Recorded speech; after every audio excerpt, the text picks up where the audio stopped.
Okay, this video is going to explain all you need to know about the new universal designated hitter rule in the MLB and why it's so important. In case you didn't know, the MLB recently came out with some new juicy rules for the 2022 season. Check out this video to learn more about the new juicy 2022 MLB rules. It's only like 3-point-something minutes of your life and it's really funny, so go check it out after this video.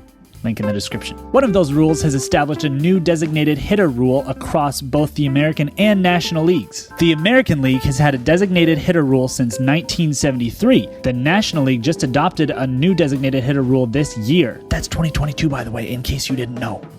Don't tell anyone, just between us. You're welcome. Up until now, in order to continue pitching in the game, pitchers had to bat in their slot. That's the 9th slot. There are 9 players on an MLB field, and there are 9 spots in the batting order. The pitcher usually bats in the 9th slot because they're usually the worst at batting. So for example, if the 9th slot comes up in the 3rd inning, the pitcher has to bat in that slot if he wants to pitch in the 4th inning.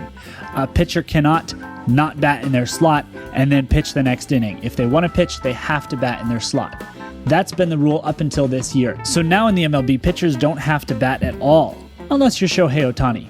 And if you don't know who that is, too bad. This is super cool, and here's why. Number 1, pitchers can now focus all their training and energy on getting better at pitching instead of splitting their training between getting better at pitching and getting better at batting. Numero 2.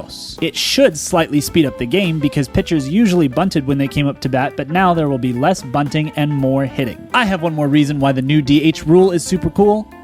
That rhymed. But first I want you to let me know if there are any of the new MLB rules that you want me to explain. Please send me this information via a homing pigeon to 123 Baseball Dan Lane. Actually, the easier way would be to just comment. This is me commenting in case you didn't know. And number 3, the action will increase this year because instead of a guy who's super good at pitching and maybe not so good at batting in that 9th slot, we're going to have a guy who's actually super good at batting in that 9th slot. That's a lot to say. That will result in more singles. No, not those kind of singles. Or those kind of singles. That will result in more baseball hits, aka singles, doubles, triples, and homers in that 9th spot, and who doesn't love a good baseball hit? So that's exciting. That will also result in more action during the innings when pitchers usually come up to hit. Of course, this has all been the case since 1973 in the American League. Thanks, National League, for catching up. You know what it is, it's lesson time. Just like the MLB made adjustments to their game to improve it, I want you to make adjustments to your life to improve it. Never settle. And I'm safe.